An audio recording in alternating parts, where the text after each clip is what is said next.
estaban dispuestos a hacer lo que fuera por llevar a cabo sus planes y se podían infiltrar donde ellos quisieran.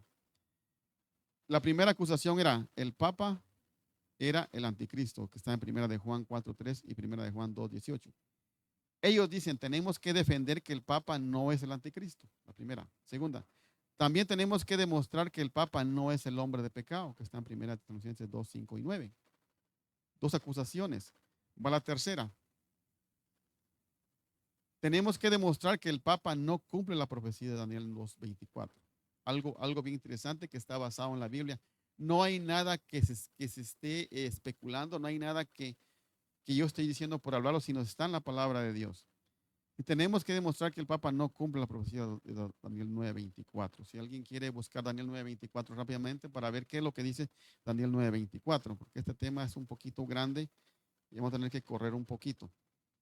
Daniel 9:24. El que lo tenga, que lo lea, hermano.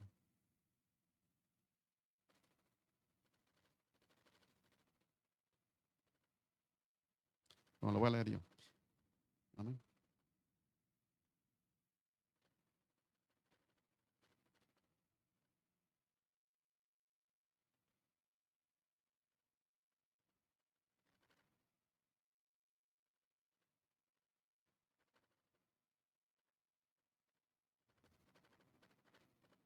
Amén. Dentro de esta profecía está la acusación hacia el papado. 70 semanas están terminadas sobre tu pueblo y sobre tu santa ciudad para terminar con la prevaricación. Prevaricación. Y poner fin al pecado y expiar la iniquidad. Dos cosas: iniquidad y prevaricación. Algo de lo que al papado le gustó hacer en esos 1260 años. Dice: entonces los jesuitas comienzan a estudiar la Biblia y llegan a una conclusión para poder eliminar esto. Tenemos que decir que ya se cumplió. Esto ya se cumplió. Que es el pensamiento del preteritista. El cardenal Robert Bellarmine en 1542 fue el primero que empezó a atacar el principio de día por año que había establecido algunos teólogos en esa época. Aunque no habían comprendido plenamente el libro de Daniel, ustedes saben que eso viene hasta la llegada de Guillermo Miller. Pero en ese tiempo ya se acusaba al papado de cumplir o estar dentro de la profecía de los 1260 años. Luego viene otro jesuita español, Francisco Rivera. Esto es muy importante, apunten estos nombres porque ustedes pueden investigar qué tanto tuvo que ver este señor, Francisco Rivera. Este va a ser muy importante y más adelante Francisco Rivera nos va a ayudar a entender muchas cosas. Francisco Rivera dijo que la profecía de Apocalipsis y Daniel se iban a cumplir en un futuro lejano, un futurista. Allí nace el futurismo en la mente de un jesuita español, pero todas estas interpretaciones son nuevas opciones para tratar de liberar al Papa de las acusaciones principales. Luego llega otro jesuita, Luis Alcázar, muy importante. Entre 1554 y 1613, él defendió que las profecías ya se habían cumplido todas. Preteritismo. Ahora, esto es dentro del papado. Pero ahora, ¿cómo entró a la reforma? Nadie podía entrar a la reforma. Lo que había hecho Martín Lutero, nadie podía entrar. Dice: ahora la entrada a la reforma de esta doctrina llega con el calvinista holandés Hugo Grotius. Grotius toma el futurismo de Francisco Rivera y el predictismo de Alcázar, que hizo un método de interpretación que más adelante llegó a ser el método favorito de interpretación. Aquí vamos llegando poco a poquito a donde nosotros tenemos duda aún, a donde quizás nos han dicho es que todo va a ser invisible, es que va a suceder de repente, y muchas cosas, hasta películas han hecho. Dice que de ocho habitantes de Estados Unidos, uno ha leído el libro Dejaos atrás. Y también dice, de 8 habitantes de Estados Unidos han leído el Harry Potter, y más los jóvenes. Bueno, vamos hacia adelante.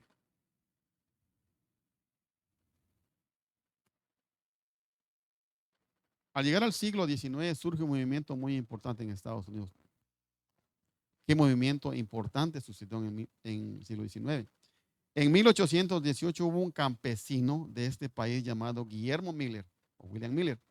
Entonces Guillermo Miller empezó a estudiar la Biblia y entendió el libro de Daniel. ¿Y saben por qué lo entendió él? ¿Saben por qué lo entendió? ¿Alguien sabe por qué lo entendió? Porque ya estaba profetizado. Si vamos a Daniel 12:4, Daniel 12:4, ahí estamos en Daniel. Daniel 12:4 nos va a decir qué fue lo que sucedió. Muchos a veces confundimos este versículo con la ciencia. Está bien, pero es otra cosa. Daniel 12:4. ¿Estamos? Pero tú, Daniel, cierra las palabras y sella el libro hasta el tiempo del fin. Muchos correrán de aquí para allá y la ciencia aumentará. Entonces, ¿cuándo se inicia el tiempo del fin? A partir de 1844 o un poquito antes de esos años. ¿Okay? Y dice, él empieza a aplicar el día por año, empieza a aplicar la profecía del cuerno pequeño del papado, habla acerca de las bestias, cómo se levantan y llega a la conclusión que el Señor Jesús está a punto de aparecer en las nubes con gran poder y gloria en 1843. Ese era el pensamiento, esa era la conclusión que había llegado Guillermo Miller. Pero más adelante dice, se cambió la fecha al 22 de octubre de 1854, después de un poco más de estudio. Cuando él está en el pleno estudio, dice, no pasa nada, absolutamente nada. Para hacer públicas esas investigaciones tuvieron que pasar 10 años. ¿Por qué? Porque dice, él tenía miedo. Tenía miedo de lo que pudiera surgir. Aunque dice, en su corazón ardía el deseo de compartir estas nuevas. No sé, quizás hay algunos de nosotros muchas veces nos llega el deseo de compartir una verdad, pero por temor a ofender a las personas, a los hermanos o quizás a quien nos escucha, nos quedamos como mudos. Y pues, cuando es una verdad, considero yo que no debemos callar. Debemos hablar a lo que nos ha llamado el Señor Jesús. ¿Cuál era la doctrina principal del movimiento milerita? ¿Cuál era? Era la segunda venida del Señor Jesucristo. Después por esto se convierten en adventistas. Adventistas quiere decir que esperamos el regreso de nuestro Señor Jesús. Después de algún tiempo, el movimiento acepta el sábado como día de reposo, porque no lo había aceptado. Acepta el santuario y todas las demás doctrinas. También recibimos el don de profecía a través del linaje de White y comprendieron también el estado de los muertos, a diferencia de otras iglesias y las doctrinas que hoy en día conforman la base de nuestras creencias. Son 3 doctrinas principales que están en la puerta de nuestro nombre, de lo que dice Adventista del séptimo día. Son 3 básicas doctrinas. ¿Y cuáles son? A ver, una. Otro, alguien más. ¿Alguien más, hermanos? La aceptación del día de reposo o la ley, sus mandamientos. ¿Cuál es la tercera? El estado de los muertos.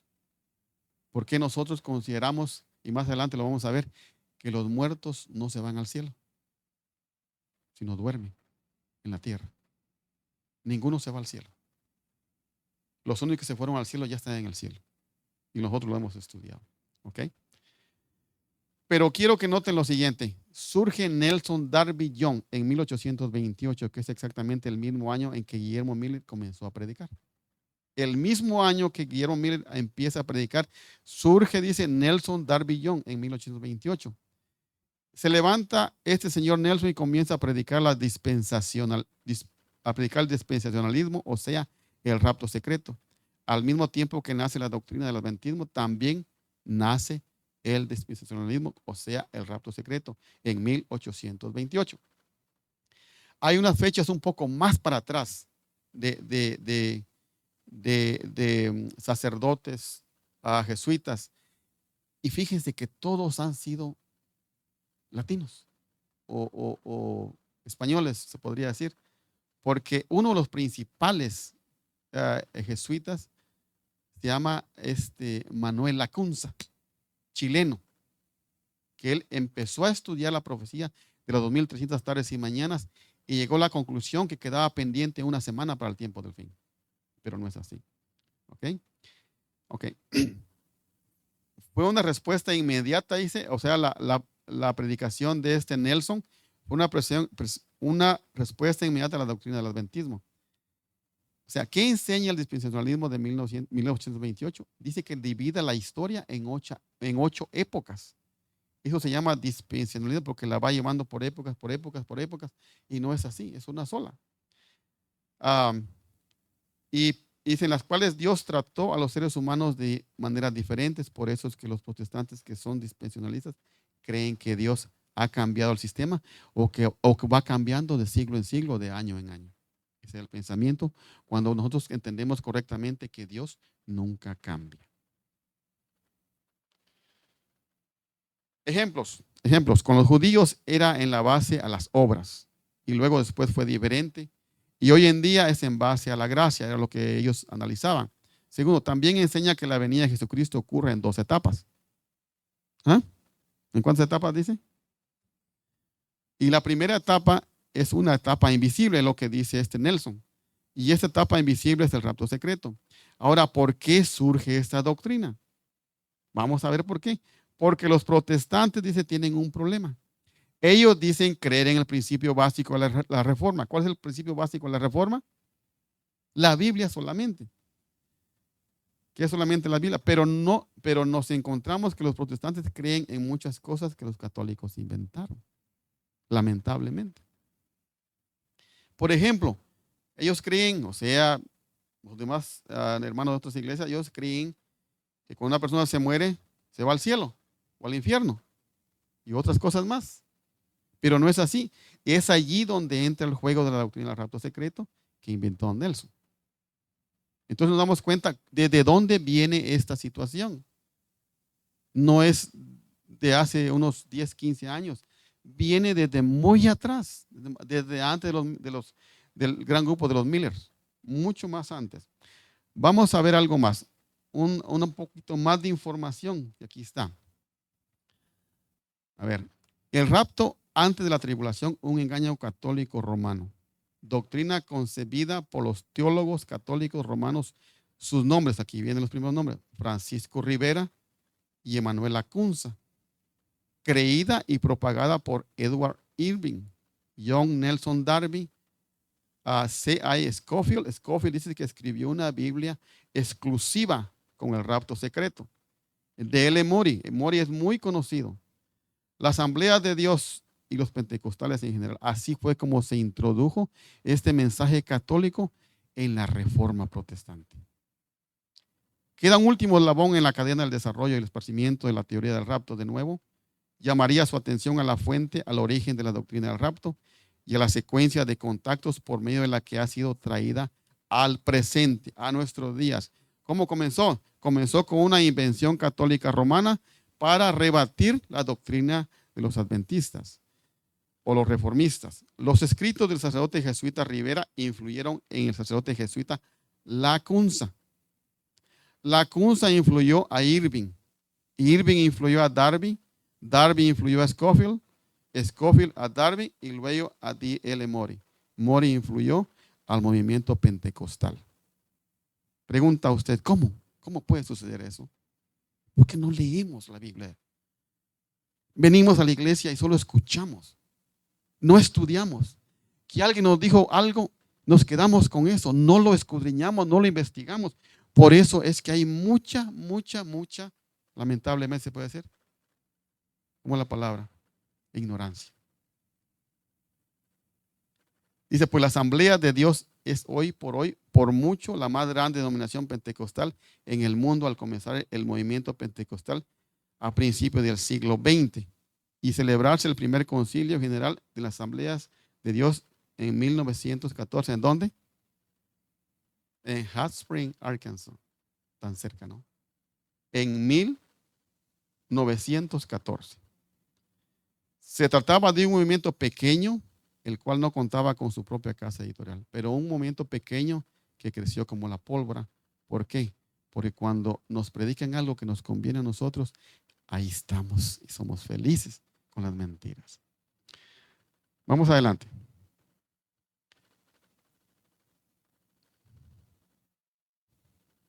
Algo se me pasó. Bueno, vamos a entrar a la materia en el asunto. Vamos a ver lo que está involucrado, de dónde se tomó para utilizar esa doctrina. Primeramente, Lucas 17, 34 al 36. Dice, os digo, en aquella noche estarán dos en una cama, el uno será tomado y el otro será dejado. ¿Cómo entienden ustedes? El uno estarán en una cama, uno será tomado y otro. Cuando ustedes leen ese pensamiento, ¿qué piensan? ¿Quiénes son esas personas? No tengan miedo de hablar. ¿Quiénes son esas personas? ¿Quiénes son esas personas, hermano? No es algo profético. Es algo literal. Es un matrimonio. Una pareja durmiendo. Pero esa pareja, uno cree y el otro no cree. Pero las bendiciones del que cree han sobreabundado sobre esa persona que no cree. Luego, esas dos mujeres están moliendo juntas. La una será tomada y la otra será dejada. Hay un trabajo. Hay un trabajo que tanto en el ámbito literal o social que vamos a trabajar. Nosotros creemos en Jesús, creemos en Dios, creemos que va a regresar muy pronto, pero hay personas cuando trabajamos que no creen, que no quieren creer, que rechazan a Jesús con todas sus fuerzas. También así va a suceder, pero no va a ser secreto. Dos estarán en el campo, el uno será tomado y el otro será dejado. Lo mismo en el campo. El campo puede ser un campo de ministerio espiritual, vamos a predicar o vamos a trabajar, cualquiera de las dos situaciones, pero vamos a estar trabajando en cualquiera de las dos situaciones y de cuál uno será tomado y otro será dejado. Vamos con Mateo. Mateo 24, 40, 41. Mateo se refiere a dos situaciones nada más, a lo que es los que están en el campo y los que están en un molino. Y es bien interesante cómo están de acuerdo los dos. No hay ninguna diferencia, ningún cambio. Pero también entra en la relación 1 Tesalonicenses 4:17. Y aquí está muy claro. Aquí no hay forma de perderse uno. Dice, según 1 Tesalonicenses 4:17, luego nosotros los que vivimos, los que hayamos quedado, ahí está la confusión. Los que vivimos, los que hayamos quedado, ahí se confunden. Pero es un resumen que está haciendo el apóstol Pablo. Seremos arrebatados juntamente. O sea, no voy solo, dice juntamente. ¿Juntamente con quién? Con ellos en las nubes para recibir al Señor en el aire, así estaremos siempre con el Señor. Pero esta primera frase que dice, luego nosotros los que vimos, los que hayamos quedado, lo toman como que ya Jesús vino y quedaron. Pero lo que no entiendo cómo se confunde en la siguiente frase dice, seremos arrebatados juntamente con ellos. No entiendo yo. Pero el enemigo así es, para confundir a las personas y para perder a las personas. Porque todos los que seguimos estas doctrinas nos vamos a perder lamentablemente. Porque Dios no dice eso, ni Jesús dice eso. Vamos a estudiar un poco paso a paso estos versículos, estas situaciones. Primero Lucas 17, 20, 37, vamos a entender qué está sucediendo. ¿Por qué es que Jesús dice estas cosas? El problema es que ellos pintan nada más los versículos importantes, los que pueden llamar la atención al ser humano. Dice pues, Jesús es bueno. ¿Por qué? Porque viene a tomar a los justos y se los lleva. Y si tú te portaste mal, tienes oportunidad de 7 años de pensar mejor las cosas. Pero eso no es así. Eso lo vamos a ver. Vamos a tener que leer bastante, hermanos, porque este tema no se puede presentar sin leer. Y no puse todo. Hay muchísima información que falta. Vamos a leer Lucas 17, 20 al 37, el principal. Pero ¿de qué realmente Jesús está hablando aquí?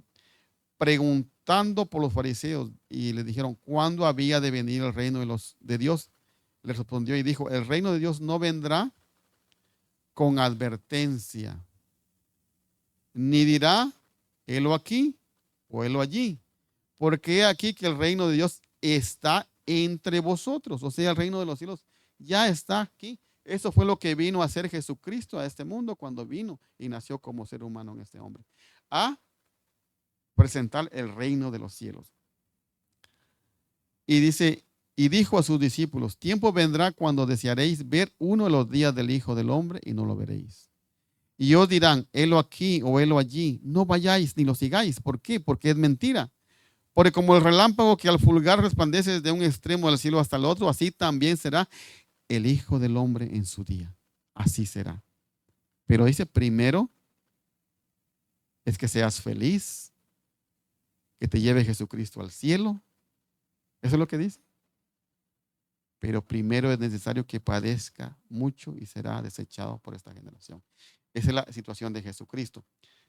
En su aproximamiento a esta tierra, Él sufrió por nosotros.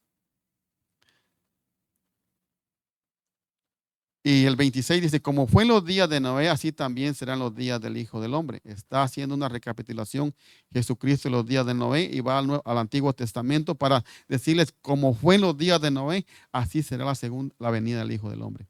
¿Cómo hacían? Comían, bebían, se casaban, se daban en casamiento, hasta que el día en que entró Noé en el arca y vino el diluvio. ¿Y qué pasó? Los destruyó a todos. Así mismo, versículo 28, así mismo como sucedió en los días de Lot, comían, bebían, compraban, vendían, plantaban, edificaban. Mas el día en que Lot salió de Sodoma, llovió el fuego de azufre. ¿Y qué pasó? Se los llevó. Así será el día en que el Hijo del Hombre se manifieste. En aquel día, dice, el que esté en la azotea y sus bienes en casa, no descienda a tomarlos. Y el que en el campo, asimismo no vuelva atrás. Acordaos, vuelve a referir al Antiguo Testamento, acordaos de la mujer de Lot. Todo el que procure salvar su vida la perderá y todo el que lo pierda la salvará. Algo bien importante. Os digo, dice, que en aquella noche estarán dos en una cama, el uno será tomado y el otro será dejado. Dos mujeres estarán moliendo juntas, la una será tomada y la otra estará dejada. Dos estarán en el campo, el uno será tomado y el otro será dejado. No está hablando de un rapto secreto. Está hablando de una situación.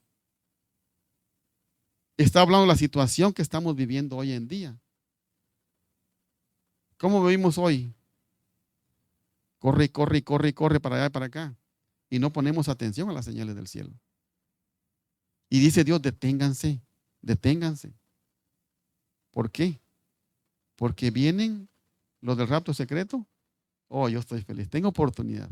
Yo voy a seguir viviendo como estoy viviendo. Como quiera, tengo 7 años de oportunidad para ser fiel.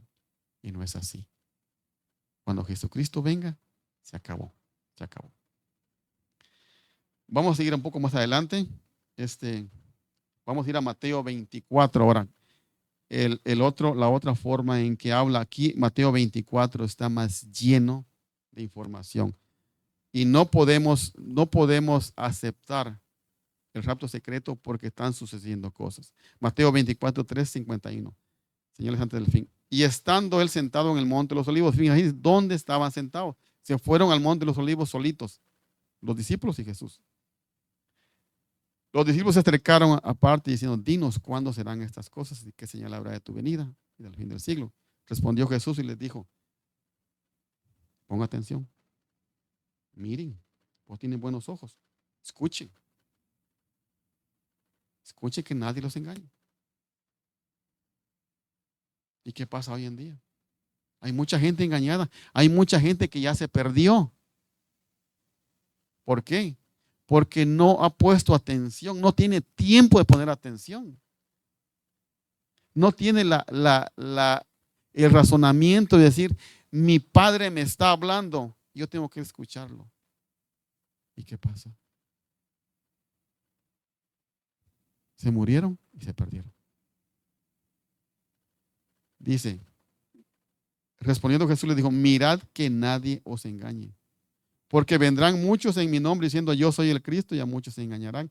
Y oiréis muchas guerras, rumores de guerra, pandemias, tantas cosas. Pero dice, aún no es el fin. Dice, se levantará nación contra nación y reino contra reino, y habrá pestes y hambre y terremotos en diferentes lugares. Y todo esto únicamente va a ser principio de dolores. ¿Se están dando cuenta de lo que está sucediendo antes de esos versículos? ¿De qué está hablando? De la tribulación que va a ocurrir antes de que lleguen esos versículos. En versículo 9, entonces os entregarán a tribulación. Entonces, ¿cómo es de que si el rapto me va a llevar, cómo yo tengo que pasar tribulación? Aquí dice que yo tengo que pasar tribulación.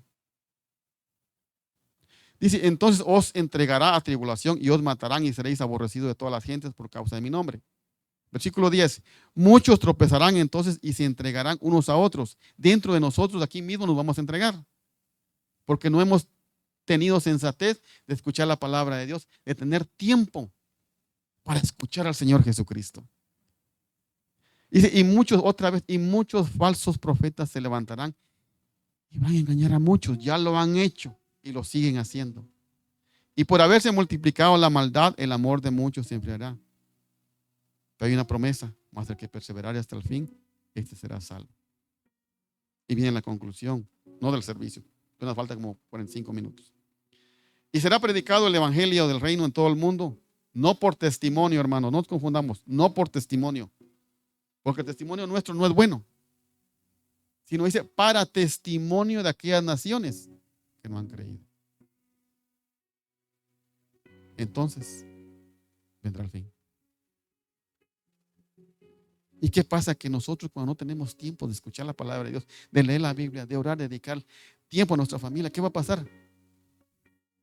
Yo nunca tuve tiempo de tomarme el tiempo para mis hijos. Y ya cuando son más grandes, yo los quiero corregir. Ya no se puede, es imposible. Porque no les di la educación apropiada cuando eran pequeños. Ellos van a tomar sus propios caminos. Ellos van a tomar los caminos más fáciles que puedan encontrar.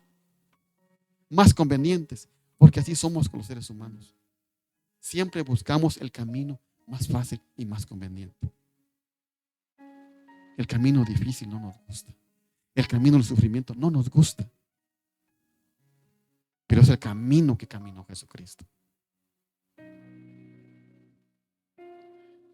Por tanto, dice el versículo 15, cuando veáis en el lugar santo la abominación desoladora de que habló el profeta Daniel, el que lea entienda.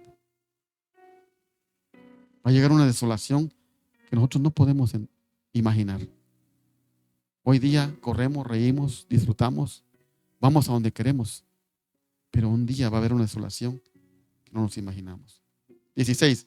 Entonces los que estén en Judea huyan a los montes. El que esté en la azotea no descienda para tomar algo de su casa. Y el que esté en el campo no vuelva atrás para tomar su capa. Aquí vienen dos versículos que no entiendo yo por qué no salen en esa doctrina del rato secreto. Ay de los que estén en cinta y los que críen en aquellos días. Y recalca, orad pues que vuestra huida no sea en invierno ni en día de reposo. Porque habrá gran felicidad en la tierra. Entonces, ¿cómo es de que Cristo viene y me libera de la tribulación? Cuando aquí dice que yo tengo que pasar la tribulación. Que muchos vamos a pasar por la tribulación. Porque habrá entonces gran tribulación, cual no ha habido desde el principio del mundo hasta ahora, ni la habrá. Y dice, si aquellos días no fuesen acortados, nadie sería salvo, mas por causa de los escogidos, aquellos días serán acortados. ¿Tenemos tiempo nosotros para leer la Biblia? Sí, tenemos tiempo.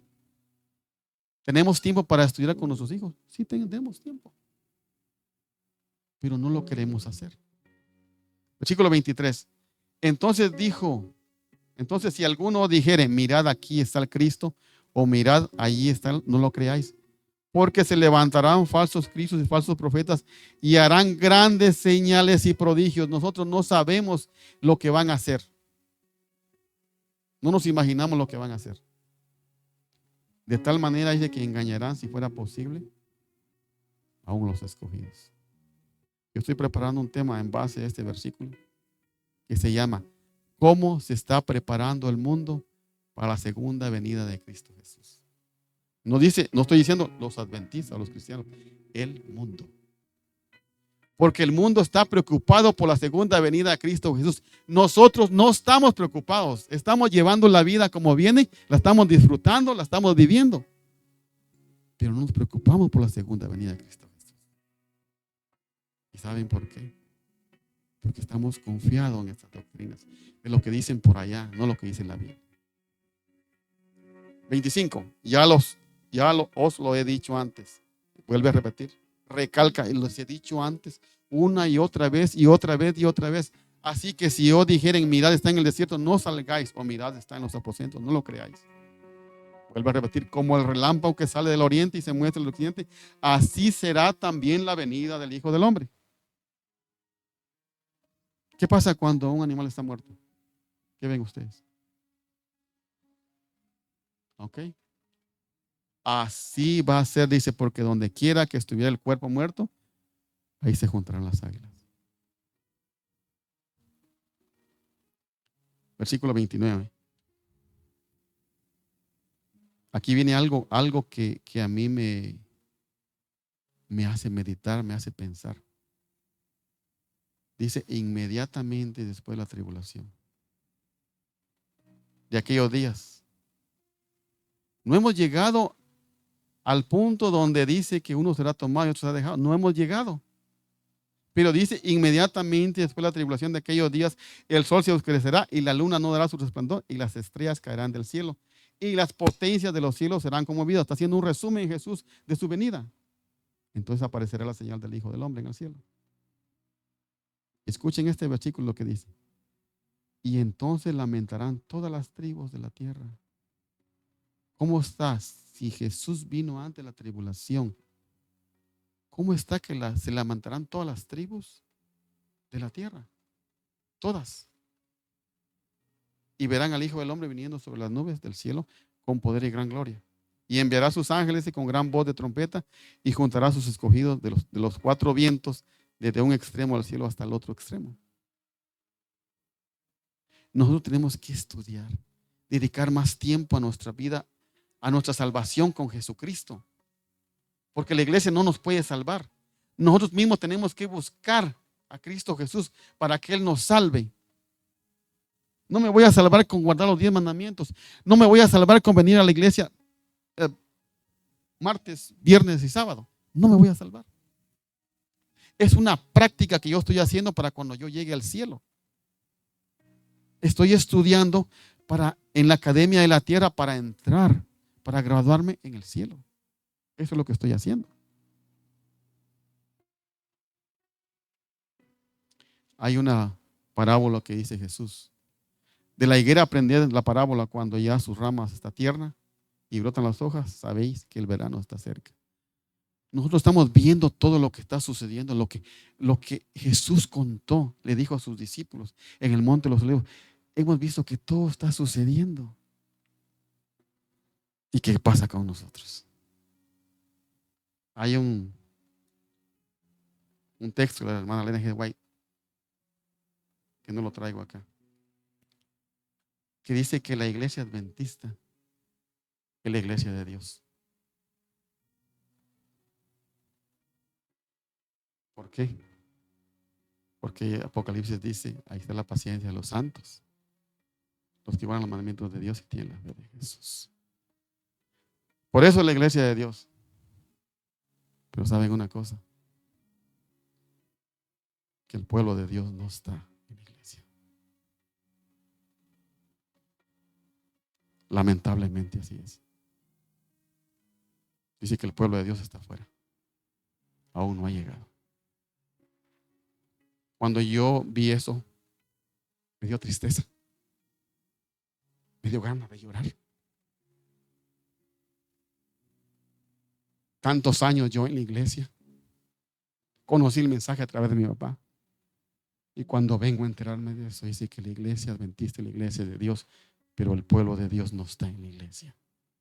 Está afuera. Aún no ha llegado. Lamentablemente.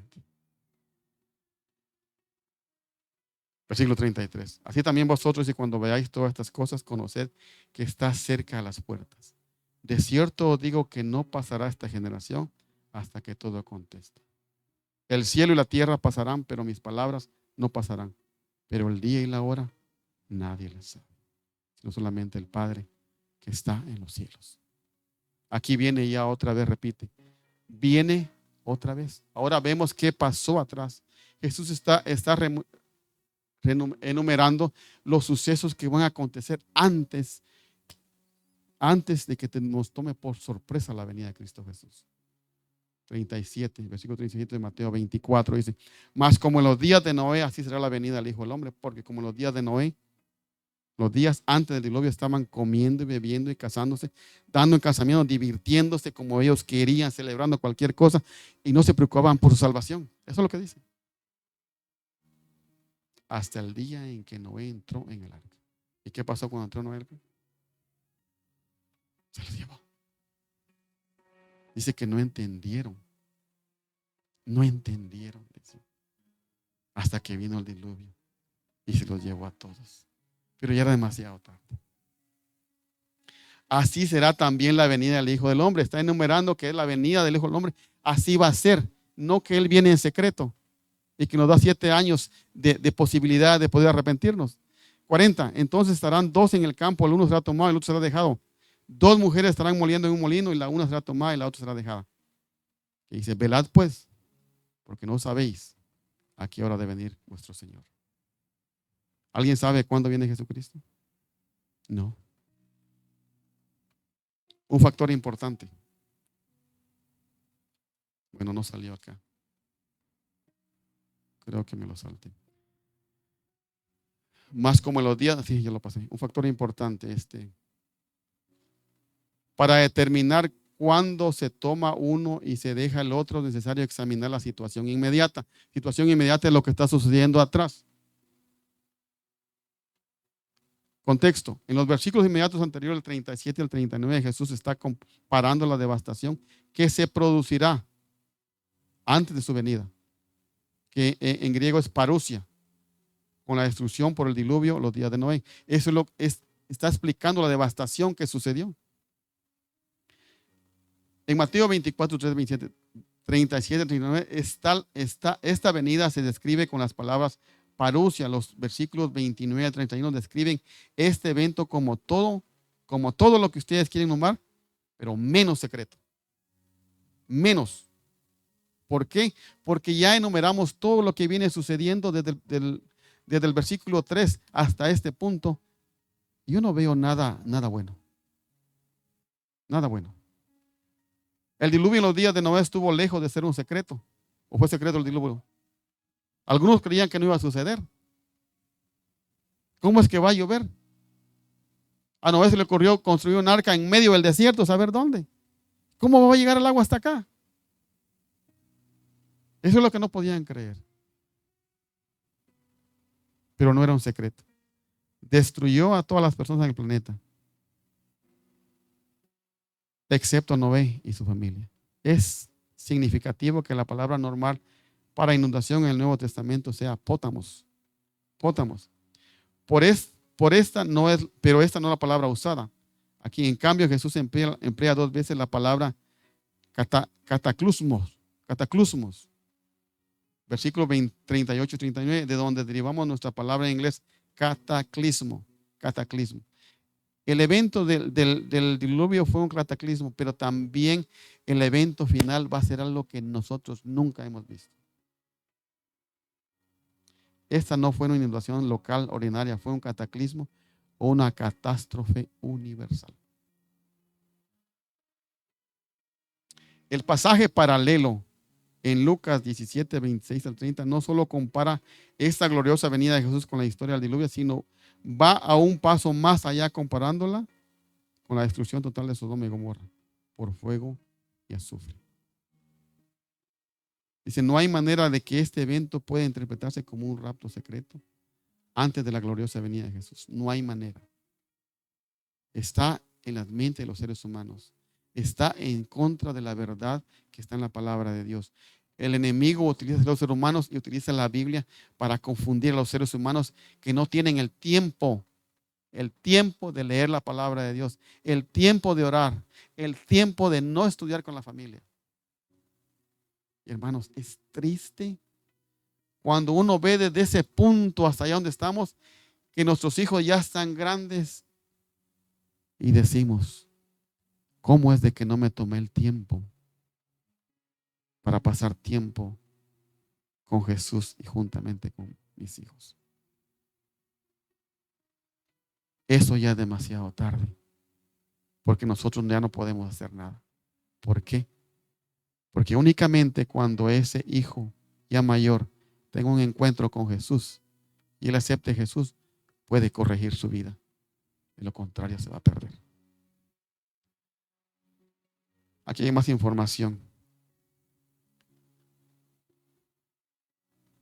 Dice, ¿cómo sabes que los versículos 40 y 41 se refieren al mismo evento que los versículos 37 y 39?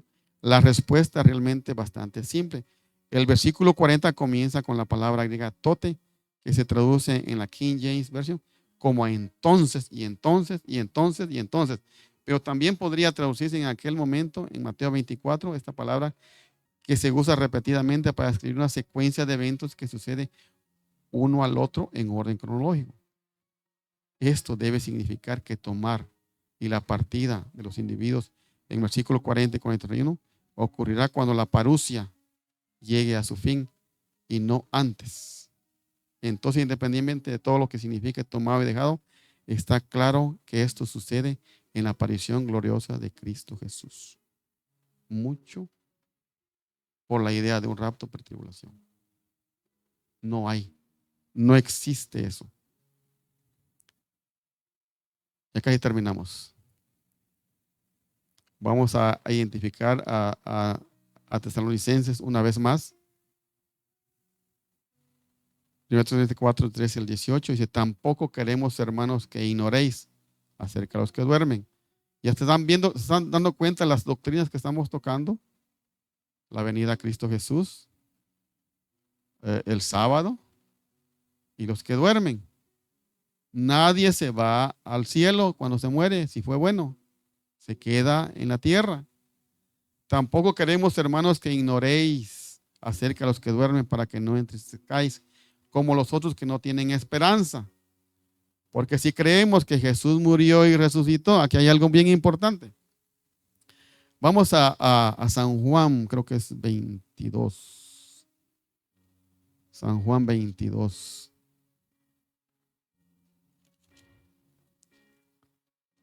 San Juan 22 rápidamente. 20, perdón. Y vamos a descubrir que el relato de la resurrección de Jesús. Ok, vamos a creer que sí, cuando yo me muero me voy para el cielo porque fui bueno. Vamos a creerlo. Vamos a ver qué nos dice la palabra de Dios. Vamos a leerlo desde el 11. Pero María estaba fuera llorando junto al sepulcro. Mientras lloraba, se inclinó para mirar dentro del sepulcro y vio dos ángeles con vestiduras blancas que estaban sentados, el uno a la cabecera y el otro a los pies, donde el cuerpo de Jesús había sido puesto. Y le dijeron, mujer, ¿por qué lloras? Le dijo, porque se han llevado a mi Señor y no sé dónde lo han puesto. Cuando había dicho esto, se volvió y vio a Jesús que estaba allí, mas no sabía que era Jesús. Jesús le dijo, mujer, ¿por qué lloras? ¿A quién buscas? Ella, pensando que era el hortelano, el que cuidaba los sepulcros, le dijo, Señor, si tú lo has llevado, dime dónde lo has puesto y yo lo llevaré. Y Jesús le dijo, qué hermoso es Jesús. María. Volviéndose a ella le dijo, Raboni, que quiere decir maestro. Jesús le dijo, no me toques, porque aún no he subido a mi Padre. Mas ve a mis hermanos y dile, subo a mi Padre y a vuestro Padre, a mi Dios y a vuestro Dios. Quiere decir que cuando Jesús murió, se fue al cielo. Entonces, ¿por qué decimos nosotros que cuando nosotros morimos, tomamos al cielo? ¿Por qué nosotros creemos en eso? ¿Por qué?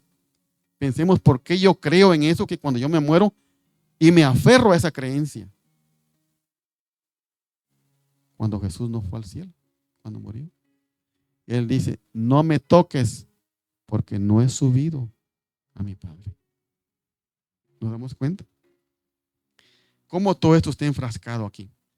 Vamos a regresar a lo que es 1 Tesalonicenses 4, 13 al 18. Porque si creemos que Jesús murió y resucitó, así también traerá Dios con Jesús a los que durmieron en él. Cuando duermen en él, es que creímos en Jesús, aceptamos a Jesús, entregamos nuestra vida por Jesús, por los cuales os decimos en esto, en las palabras del Señor, que nosotros vivimos, que vivimos, que habremos quedado. Aquí está la confusión, que habremos, que vivimos, que hemos quedado. Pero son los que pasamos la tribulación vivos y quedamos después de la tribulación. Vivos. Es lo que está diciendo. No es que Jesús haya venido y nos dejó por un tiempo. No.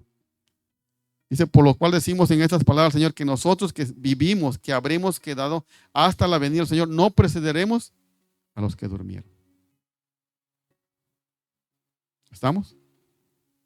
¿Por qué? Porque dice, porque el Señor mismo con voz de mando, con voz de arcángel y con trompeta de Dios descenderá del cielo. ¿Ustedes han estado alguna vez cuando hay un concierto de un mariachi? ¿Cuál es lo que suena más? La trompeta. Hasta decimos, ay, me destapó los oídos. Entonces, ¿cómo es de que esto va a ser en secreto? ¿Cómo? Dice, porque el Señor mismo con voz de mando, con voz de arcángel, con voz de trompeta, Dios descenderá al cielo. Y los muertos en Cristo resucitarán primero. Fíjese, luego nosotros, los que vivimos el juego, los que hayamos quedado, seremos arrebatados solos en las nubes. ¿Es lo que dice? ¿Es lo que dice? ¿Qué dice? Arrebatados juntamente con los que resucitaron y los que estamos vivos. No hay separación, no hay dos grupos. Los únicos grupos que existen son los malos y los buenos. Pero resucitados, muertos en Cristo, resucitan primero. Vivos, fieles que hayan quedado después de la tribulación, juntamente serán arrebatados en las nubes con Jesucristo. ¿Estamos?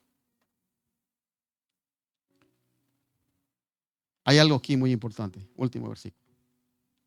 Juan 14, 1 al 4. Aquí hay un juego bien importante, hermanos. Si ustedes ponen atención, descubren grandes verdades ahí. Dice Juan 14, 1 al 4. No se turbe vuestro corazón. Creéis en Dios, creed también en mí. En la casa de mi Padre muchas moradas hay. Si así no fuere, yo los hubiera dicho. Voy pues a preparar lugar para vosotros. Y si me fuere y preparar el lugar, vendré otra vez y os tomaré a mí mismo. Si ya Jesús ya se llevó una parte en algún rapto, ¿cómo es de que sigue preparando el lugar? ¿Ah? Porque si ya vino por unos, ¿por qué sigue preparando el lugar?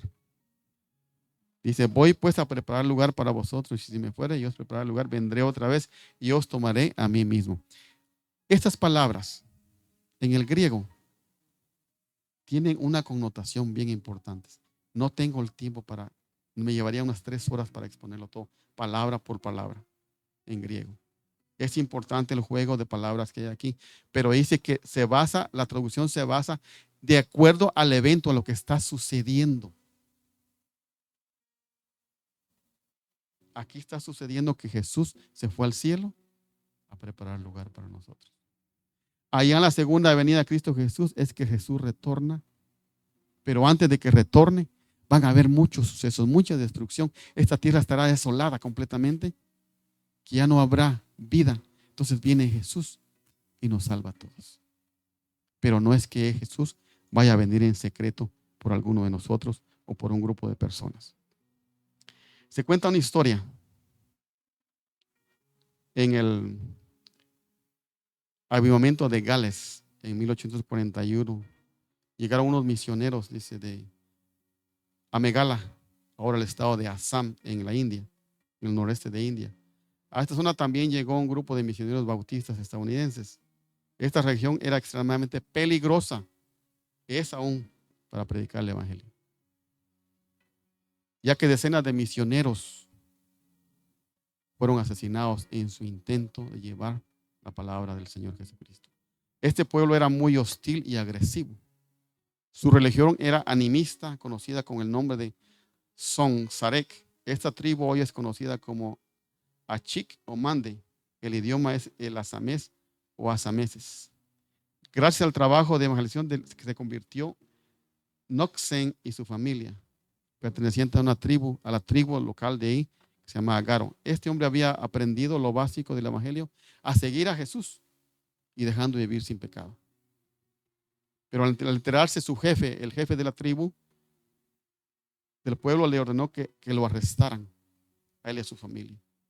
Luego lo reunió a toda la gente en plaza principal y le dijo: Noxen, si tú renuncias a tu fe, tus hijos, si no renuncias a tu fe, tus hijos serán ejecutados.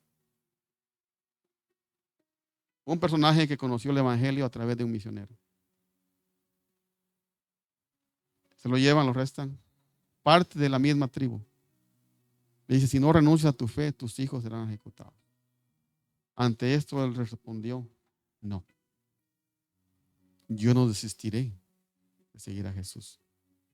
Noxen dijo esto porque sabía que renunciar a su fe era volver atrás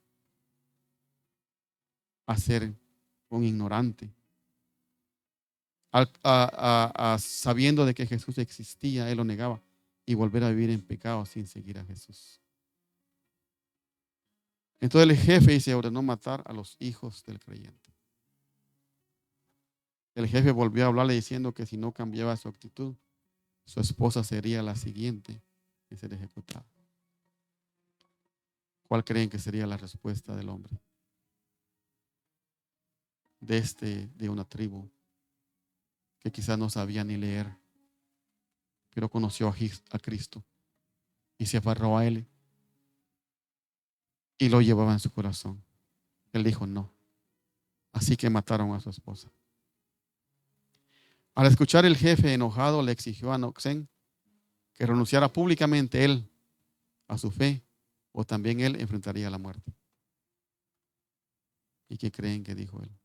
O si yo me arrepiento de no seguir a Jesús en lo que he creído, por favor, no me mates, salva mi vida. ¿Creen que eso es lo que dijo él? Un hombre de una tribu en la India. Al escuchar esto, el jefe se enojó. Dice: tocado por el Espíritu Santo, Noxen respondió no.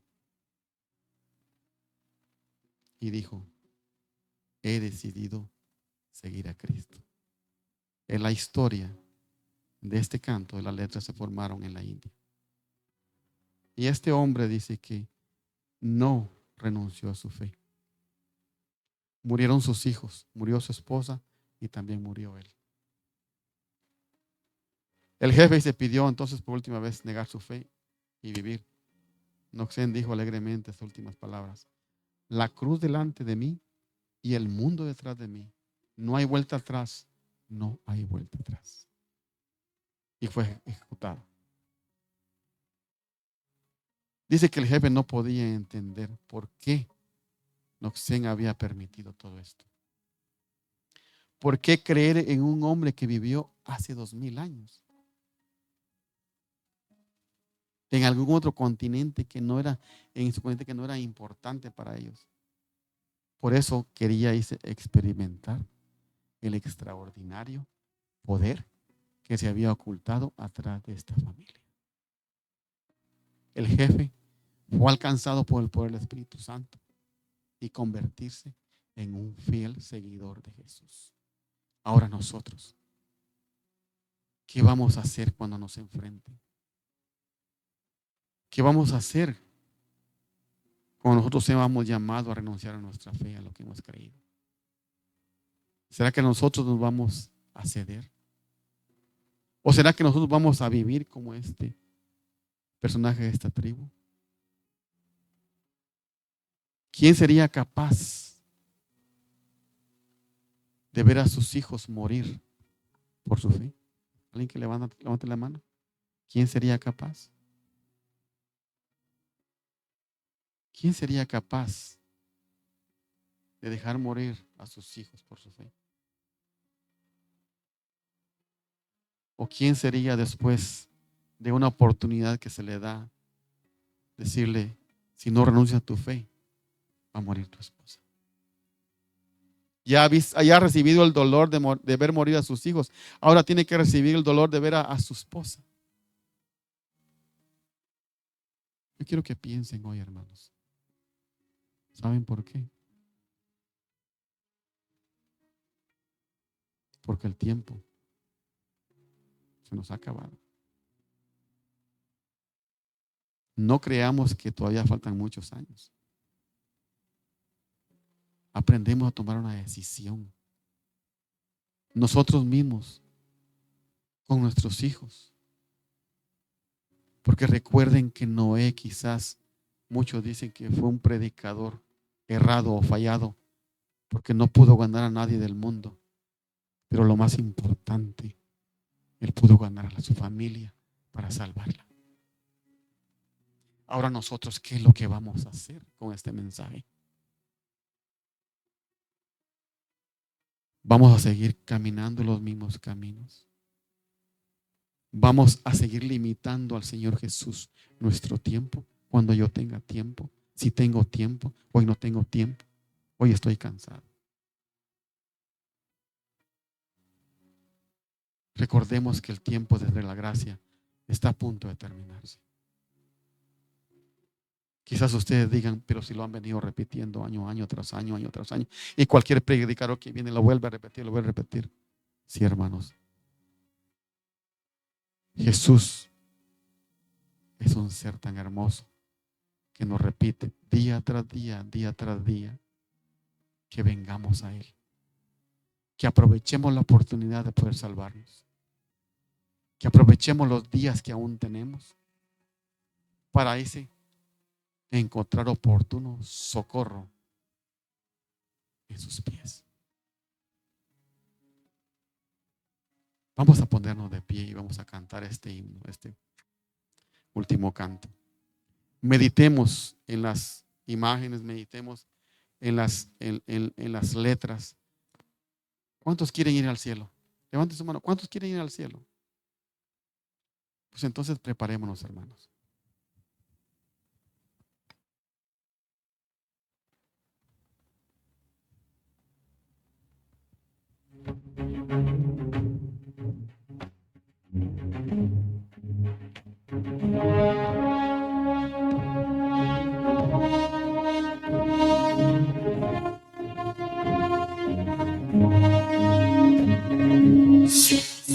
Si anuncian Cristo viene, nuestra esperanza al fin se consumará. Pronto vendrá, pronto vendrá, pronto vendrá. Qué glorioso encuentro. Muchos dominios de nombre soy el Cristo. Guerras, rumores de guerras oímos ya. Pronto vendrá, sí, pronto vendrá. Qué glorioso encuentro. Maranatha, Cristo viene, por su pueblo que fielmente le espera. Maranatha, Cristo viene, falta poco para nuestra redención. Maranatha, qué glorioso encuentro.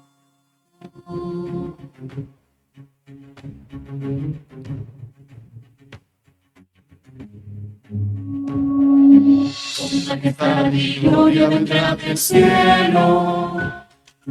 Los que murieron en él resucitará. Pronto vendrá, no tardará, él volverá. Pronto le veremos.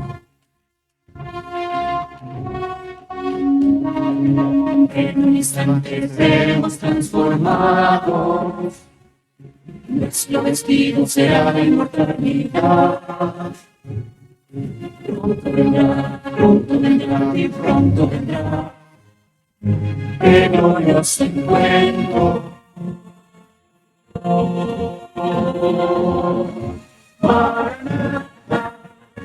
Cristo viene por su pueblo.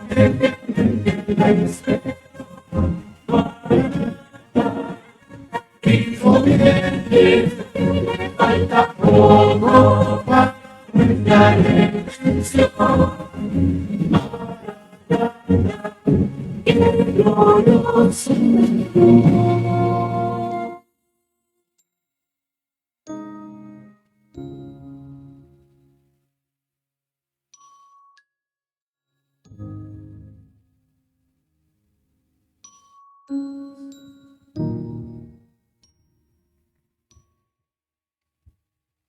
Pronto vendrá, pronto vendrá, pronto Jesús volverá. Pronto vendrá, pronto vendrá, pronto Jesús volverá.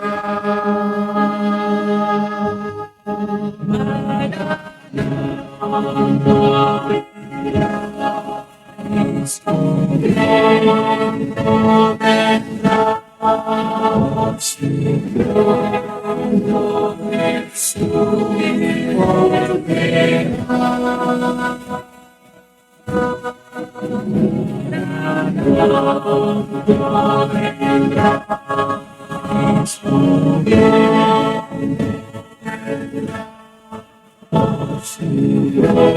pronto Jesús volverá.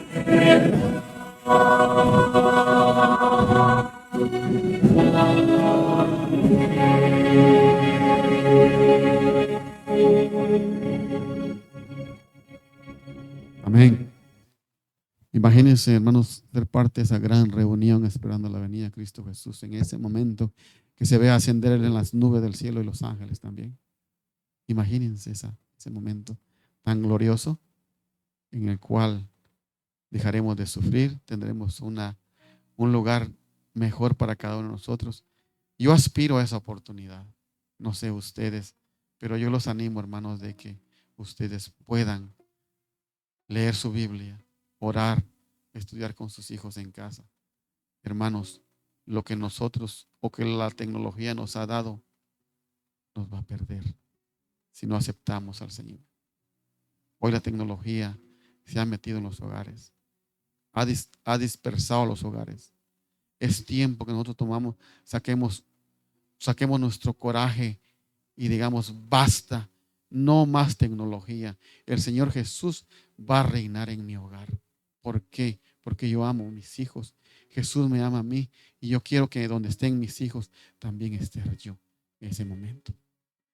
Si ese es nuestro pensamiento, inclinemos nuestro rostro. Amado Padre Celestial, gracias te damos por tu palabra.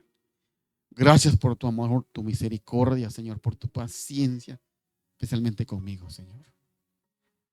Que he sido rebelde por muchos años, Señor.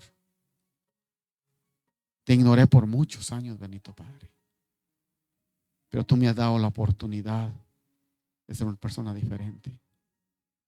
Padre, y te pido perdón por todo lo que en el pasado quizás cometí, Señor. Padre, yo quiero ir al cielo. Yo quiero verte cuando tú regreses. No importa que sea de los vivos o que sea de los resucitados, Señor. Pero yo quiero verte descender, Señor. Yo te pido por mis hermanos también, Señor. Que tú puedas poner esa decisión, esa entrega en sus mentes, en sus vidas, en sus hogares. Que tú vienes pronto, pronto. Y que tengo que prepararme. Te pido por aquellos también que se han conectado, Señor. De alguna manera quizás estaban distanciados, alejados de la iglesia, o te has rechazado, no sé qué tantas cosas, o tal vez han sido engañados por tantas doctrinas que han salido, Señor, extrañas y raras. Padre, por favor, Dales una oportunidad más.